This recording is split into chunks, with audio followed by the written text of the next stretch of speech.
Okay, so here we are, we've got our new piston rings. We're going to pop those on to replace the ones that are on the piston at the moment. It says on the front here that we've got to just gap them, make sure that they're not going to be too tight. So I'm going to take them out, drop them down the bore, and then it says we're just got to make sure that the gap is not less than 4 thou. I've only got metric feeler gauges, so we're going to check it to 0.1 of a millimetre, which is an absolute gnat's what's it, less than 4 thou, so I think it will be close enough for these purposes. I'm just going to drop each one down inside 1/2 inch, it reckons. Got nothing in there that's going to be interfering with it. No, we might be alright with that.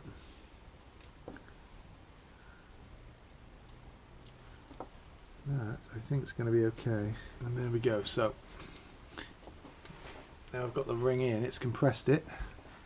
I don't know if I'm going to be able to show this, but we can just get our 4 thou feeler gauge down in there.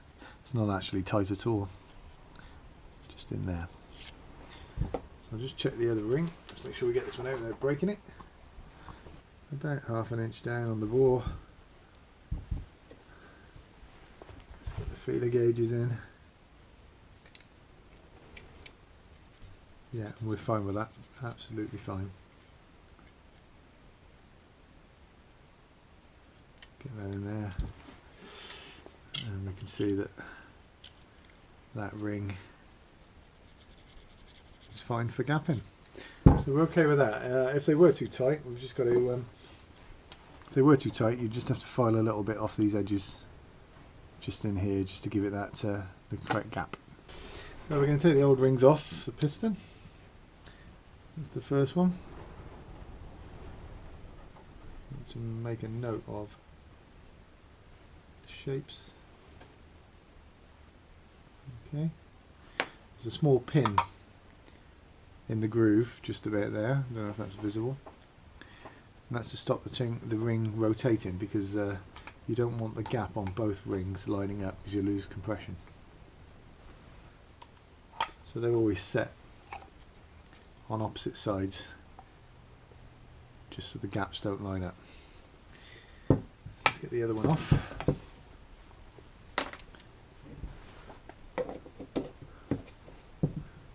Just push that one over a little bit, drop that over the other.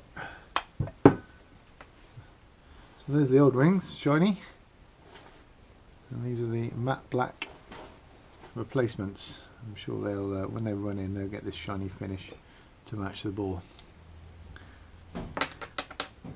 Thickness wise, with the naked eye you cannot see the difference, but there's a slight bit of comfort in the fact that I know that they're brand new.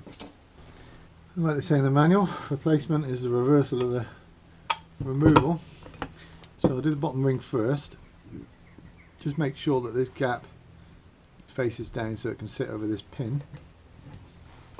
Let's just see whether we can get this on there without snapping it.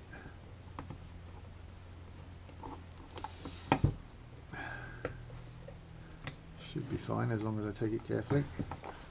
Encourage the back end to pop down as well.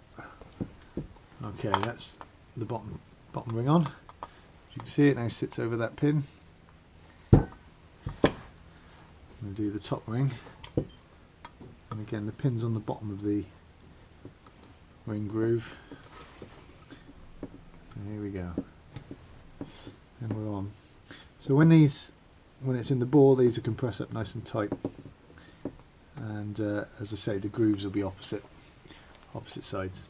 So we're going to make sure this is clean now, and we'll put the new gasket on, and then we'll get the barrel back on the crankcase, and then we'll probably put the cylinder head on as well. So we're going to start reassembly now. We're going to put the barrel back onto the crankcase. Once again, before we do anything, let's make sure everything's clean.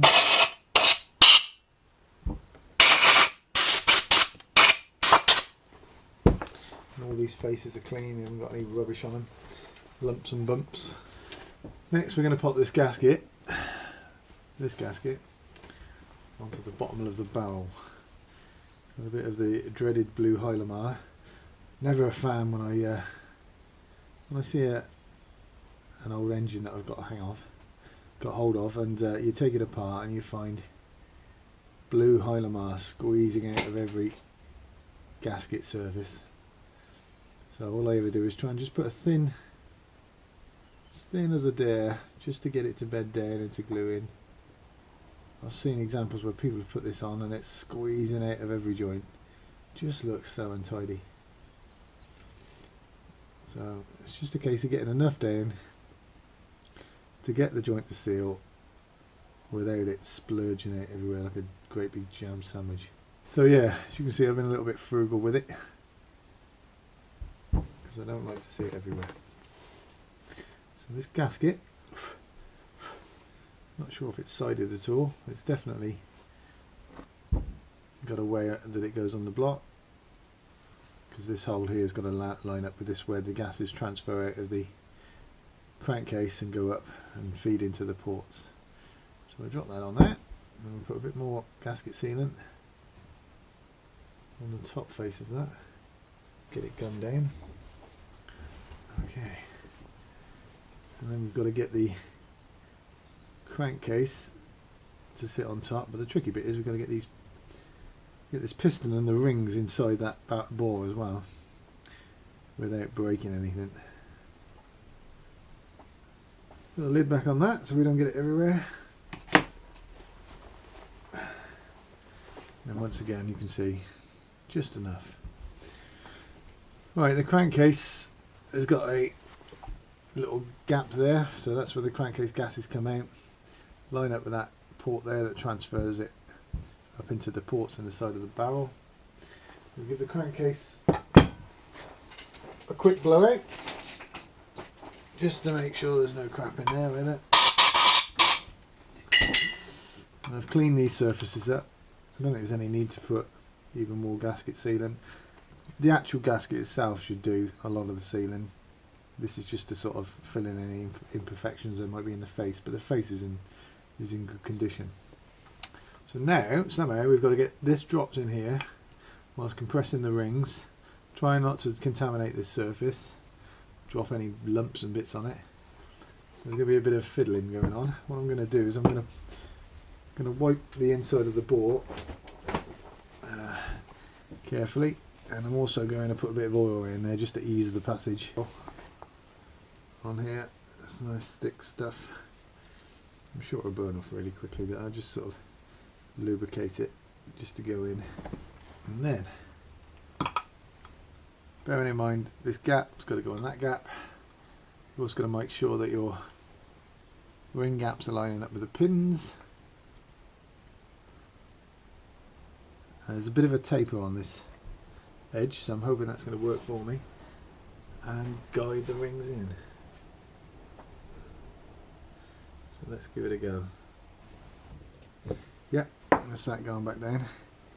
Let's rotate the engine. I want to see that ring gap on this side, and keep an eye on the pin and make sure this is lining up.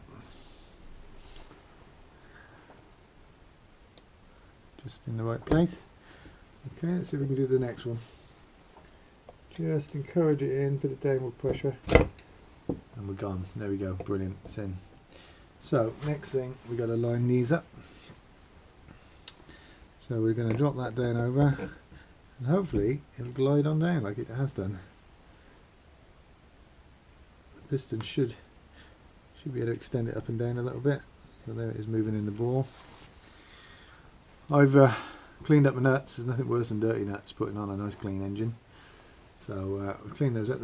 Quite surprised there are no locking washers or any sort of washers. Just for belts and braces, I found a tube of Loctite. So I'm just going to put a tiny little dab of Loctite each side. So here we are, crankcase on, all bolted down tight. Quite happy with that so far. To see it from the other side, piston in there, moves freely up and down, just checking before we go any further. If that wasn't happening, we'd need to stop and go back and see what was going on, but yeah, that seems fine. I spent some time cleaning these holes up to make sure that these are going into the right depth, because they seem to have been quite rusty at the bottom, and they were getting quite tight round about the sort of height where this would start to clamp down, and you don't want the effort when you're sort of checking the tightness. I'm not going to torque them down, but I want to feel how tight they are based on how much they're squeezing the gasket, not based on the fact that they've bottomed out in the hole, because the hole is all full of rust and rubbish. So I'll screw these through to a depth where I know they're actually going to be clamping this, and then wound them in and out a few times just to make sure that the threads are nice and clean and free moving. And then I've given it all a bit of a blowout with the airline, make sure that there's nothing sat in the bottom. There's the cylinder head, the underside, all nice and shiny and clean. This is our copper gasket, the new one. Won't go on that way, only goes on when orientation. The numbers are at the top. Again, a very light coating of the Hylamar. Gasket's all clean. Get that on the right way around. And we've got a nice big face that we can again put some of this on. So cylinder head, similar sort of shape. I'm going to pop that on.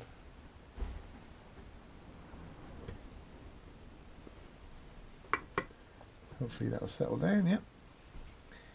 And then we're going to try and get these 4 nuts in.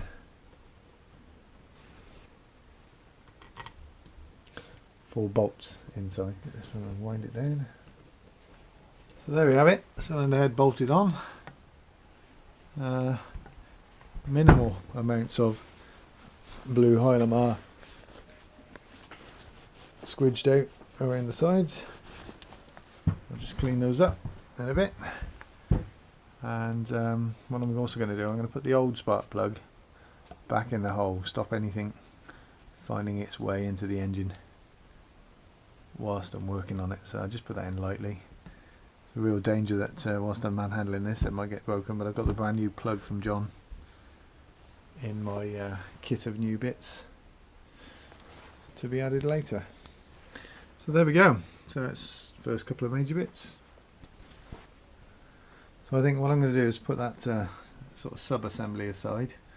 Next I will put the gearbox back together, and then when I've got the 2 parts ready to be joined up, I'll then combine those 2 sub-assemblies and get the engine back in one piece.